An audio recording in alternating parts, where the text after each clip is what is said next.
Bonjour à tous, merci à vous chers téléspectateurs d'Event News TV, merci pour votre fidélité. Dans le cadre de notre émission politique, les grandes questions d'actualité, nous recevons aujourd'hui sur notre plateau M. Christian Vabé, homme politique, président du Rassemblement du peuple de Côte d'Ivoire, alternative crédible.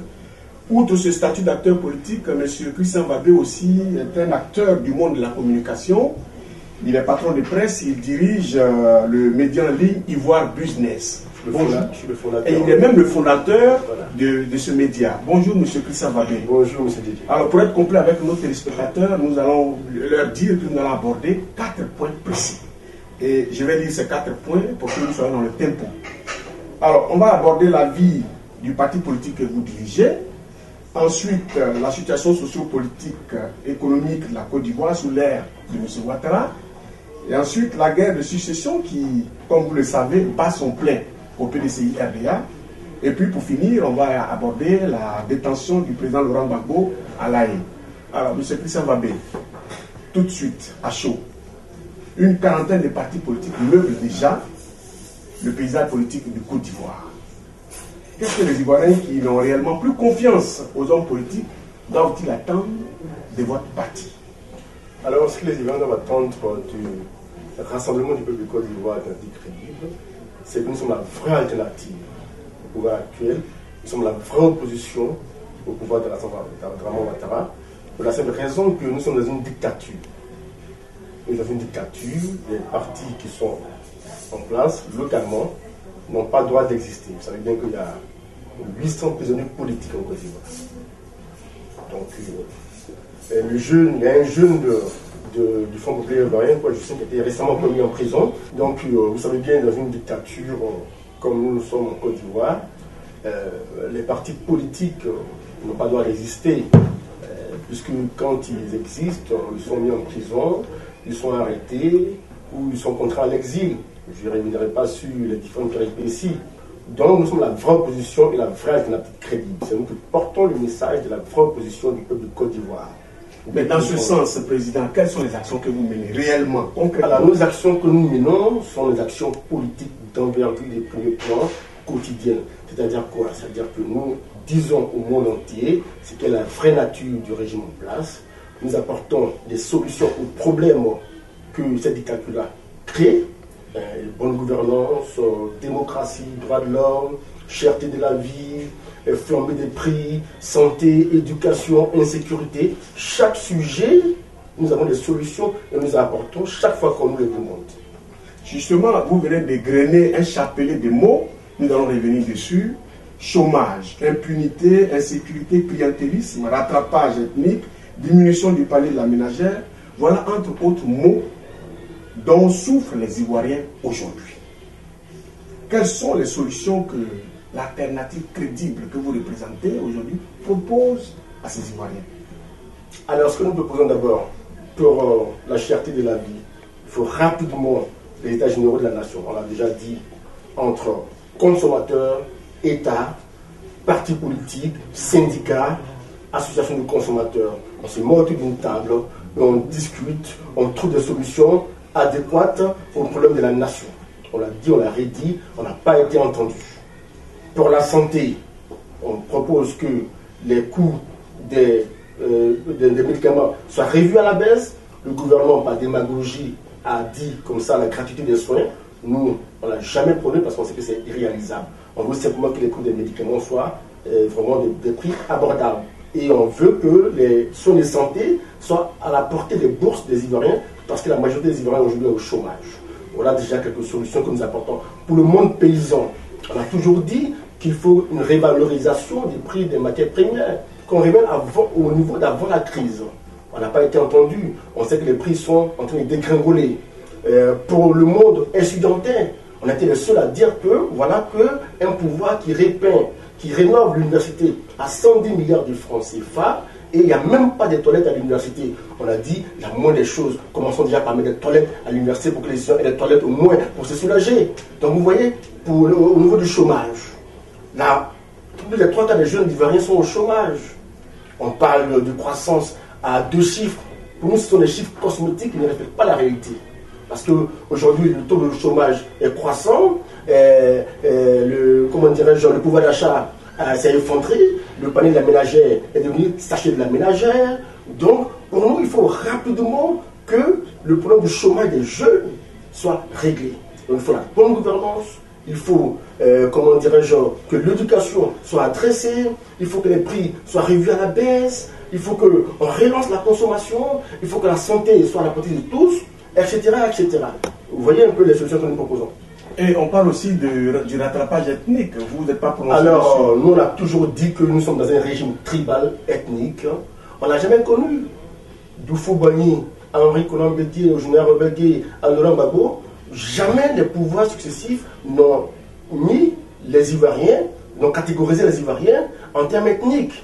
Aujourd'hui, c'est un régime qui est discrédité parce que le rattrapage ethnique, ça ne fait pas partie du vocabulaire des Ivoiriens. Les Ivoiriens ne savent pas ce que ça veut dire. Donc il faut y mettre fin le plus rapidement possible. On propose que les Ivoiriens soient nommés à des postes civils et militaires sur la base de la compétence et sur la base de l'appartenance ethnique, tribale ou religieuse. Pour nous, c'est une aberration, pour nous, c'est un non-sens, pour nous, c'est de la mauvaise gouvernance. Et c'est cela même leçon de la dictature. Vous comprenez? Nous proposons le rassemblement véritable des Ivoiriens. La guerre des pères, la guerre de Laurent Gbagbo, la guerre Konan Bédié, la guerre Alassane Ouattara, ça ne nous intéresse pas. Ça n'intéresse pas les Ivoiriens. Les Ivoiriens veulent autre chose. Ils veulent qu'on résolve les problèmes quotidiens. Ils veulent qu'on s'occupe de la cherté de la vie. Ils veulent qu'on s'occupe de la ménagère, de l'éducation de leurs enfants, de la santé des enfants, de l'insécurité. C'est ça qu'ils veulent. Ils ne veulent pas savoir qui le président Alassane Ouattara a vengé hier ou après-demain ou avant-hier. Ils veulent qu'on adresse leurs problèmes, comme dans les nations civilisées, qu'un régime en place résolve les problèmes. Ce n'est pas le cas. C'est pour ça que nous disons que Ouattara n'a rien à proposer aux Ivoiriens. Raison pour laquelle on veut qu'ils partent du pouvoir. Alors, autre actualité brûlante de la Côte d'Ivoire, la guerre de succession qui fait rage au PDCI. Alors, à votre avis, Kakabe a-t-il raison de combattre le président Bédié quand ce dernier prétend être toujours en course pour diriger la Côte d'Ivoire selon les dispositions de l'accord de Marcoussis?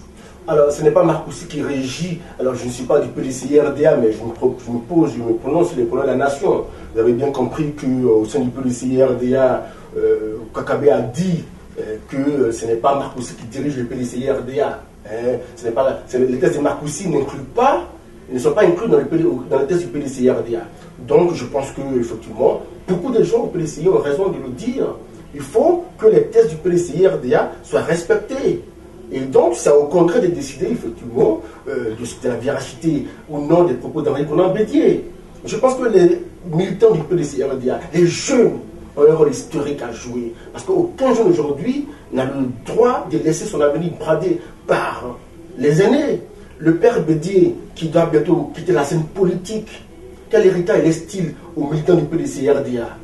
Il laisse le chaos? Il laisse la mauvaise gouvernance, il veut donner l'image de quelqu'un qui s'est maintenant au pouvoir, coûte que coûte, va que va. Je pense que au sein du PDCI, beaucoup de jeunes sont aptes à diriger. Regardez-nous au rassemblement du Côte d'Ivoire Atlantique Crédible. Nous avons des vice-présidents qui ont la soixantaine. Moi j'ai la quarantaine, vous comprenez? Mais ces doyens ont compris que la relève doit être assurée. Donc ils ont préféré mettre leur, comment dirais-je, que c'est un jeune comme moi, puis diriger le parti. Vous comprenez? Je pense qu'aujourd'hui, le pouvoir appartient aux jeunes. Les jeunes ne se laisseront plus dicter leur conduite. Les jeunes ont pris le pouvoir, et je pense que beaucoup de jeunes Ivoiriens l'ont compris. C'est dans le sens de l'appel que j'ai lancé le 12 avril, pour dire, désormais, la Côte d'Ivoire ne se fera plus sans les jeunes. Au PDCI-RDA, je pense que ce message a été entendu. Oui, mais le président, les militants du PDCI qui soutiennent Bédié disent que cet homme a de l'expérience et qu'il est encore utile pour le service. Ben, je pense qu'on est tout le service à un moment donné. On dit, bon, on a fait 20 ans à la tête du PDCI-RDA, comme c'est le cas de Konan Bédié, et on passe la main à plus jeunes. Il n'a pas le monopole de l'intelligence. Il y a beaucoup de jeunes, moins jeunes, qui peuvent valamment remplacer le PDCI-RDA. Et puis, c'est comme s'ils les infantilisaient. Vous voyez bien, au PDCI-RDA, quand on a la quarantaine, on est un enfant. Quand on a 60 ans, on est un adulte. Quand on a 80 ans, on est âgé.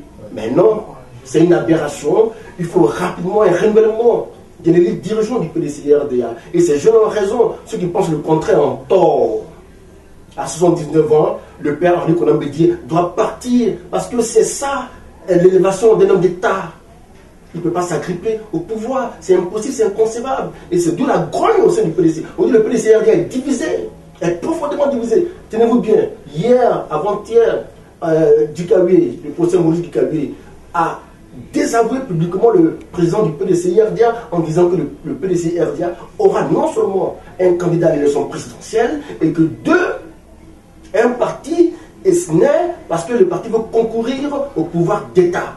On ne crée pas un parti pour suivre un autre parti à la queue. C'est ce que propose Henri Konan Bédié. Je pense que les jeunes du PDC-RDA vont apprécier. Je ne suis pas du PDC-RDA, mais je pense que c'est l'avis que je formule, et c'est la majorité, c'est l'avis que la majorité des Ivoiriens forment par rapport à la situation de la crise qui gangrène aujourd'hui le PDC-RDA. Pour nos téléspectateurs, il va falloir le dire, vous avez rencontré récemment Kakabe, quand il était de passage à Paris. De quoi avez-vous parlé? C'est un ami, nous sommes de la même génération. Je vous l'ai dit, il pense comme moi que les jeunes de Côte d'Ivoire doivent aujourd'hui prendre leur destin en main. C'était une visite de courtoisie. On a parlé de rencontre Kakabe Christian Mabé pour faire un coup d'état contre Henri Konan Bédié. Bon, je laisse les médias faire les choux gras de ce qu'ils veulent. Mais je vous dis, c'est justement, la nouvelle génération pense autrement de la politique. On n'est pas du même bord politique, n'est pas avoir les mêmes opinions politiques, mais c'est fréquenter. On ne doit pas faire de l'élimination physique d'un opposant, de son adversaire, une façon de diriger un pays. Non. On prouve Kakabe et moi, lui au PDCI, moi au RPCI, qu'on peut se fréquenter, pourtant nous sommes des adversaires politiques. Vous comprenez? C'est cela la nouvelle génération, c'est cela le message qu'on veut lancer à la fin du peuple ivoirien. Vous avez parlé d'élimination d'adversaires politiques, c'est une très belle transition pour nous pour aborder le sujet de la CPI. Le président Laurent Gbagbo est détenu à la CPI depuis le temps que nous savons, et la chambre préliminaire vient d'ajourner le verdict dans son procès. Alors, dans cette procédure, on se rend finalement compte qu'il y a beaucoup de choses qui sont cachées. Vous, en tant qu'homme politique, quelle est votre réaction? Alors, je constate qu'il y a deux poids, deux mesures. Regardez par exemple le cas de DSK, dans le procès du carton. Insuffisante de preuves, DSK de ministre Oscar, ancien patron du FMI, a été libéré. On est bien d'accord, c'est cela le droit. Dans le cas de Laurent Gbagbo à la Cour pénale internationale, insuffisante de preuves, on dit non au procureur d'aller chercher de nouvelles preuves. Ce n'est pas du droit, c'est du non-droit. La Cour pénale internationale a montré que c'était une cour politique, qu'elle n'appliquait pas le droit. Autrement, Laurent Gbagbo aurait été relaxé purement et simplement pour insuffisance de preuves. Vous comprenez? Donc, je m'insurge, je m'interroge. Je dis que la Cour pénale a un rôle historique à jouer. Elle joue sa survie en tant qu'institution. Aujourd'hui, beaucoup de chefs d'État africains ont fait sortir une pétition demandant clairement la relâche pure et simple de Laurent Gbagbo. Ils sont même allés plus loin. Vous affirmez des grandes choses, la présidente. Bien sûr, mais c'est dans la presse, c'est pas caché. Le dernier sommet de l'Union africaine, c'était vraiment un procès contre la Cour pénale internationale, où le président de l'Union africaine a fait une déclaration pour dire que la Cour pénale internationale était une cour raciste, partiale, manipulée par les grandes puissances, qui était là uniquement que contre les Africains. C'est du jamais vu. C'est un séisme politique, c'est un tremblement de terre. Donc ça confirme ce que je venais de dire. Laurent Gbagbo doit être libéré purement et simplement. Le disant, on n'a pas taxé des plans Gbagbo parce que vous voyez, tous ces présidents africains-là ne sont pas taxés des plans Gbagbo. Hein? La juge de la chambre préliminaire, Madame Sylvia Gumelet de Fernandez, n'est pas plans Gbagbo, peut-elle a demandé clairement la relâche pure et simple de Laurent Gbagbo pour insuffisance de preuves. Vous voyez, je suis à l'aise pour parler de la Cour pénale internationale. C'est un coup qui va disparaître, c'est une planga. Parce que personne aujourd'hui ne peut accepter cette mascarade de justice. Président, merci. Nous sommes à la fin de notre entretien. Et avant de nous séparer, est-ce que vous avez un dernier mot? Oui, alors le RPCI-AC est un parti vivant. Nous sommes implantés dans le monde entier, dans toutes les sections. Nous sommes implantés, comment dirais-je, en Europe, en Côte d'Ivoire, aux États-Unis, au Canada, en Afrique du Sud, en Afrique, dans tous les pays, en France, dans toutes les provinces. C'est vous dire que nous sommes la vraie alternative crédible, nous sommes la vraie opposition au régime de Ouattara, et nous lançons un appel à tous les Ivoiriens, de nous rejoindre, parce que c'est nous la vraie alternative crédible. Nous avons autre chose à proposer au peuple ivoirien, à part la haine, la vengeance, la division que propose Alassane Ouattara. Je vous remercie. Merci, M. Christian Babé. Chers téléspectateurs d'Event News, merci à vous pour votre fidélité. Nous étions en compagnie du président du Rassemblement du peuple de Côte d'Ivoire, Alternative Crédible, avec la fougue qu'on lui connaît. Il a débattu avec nous. Merci pour votre fidélité et nous vous attendons pour un prochain numéro.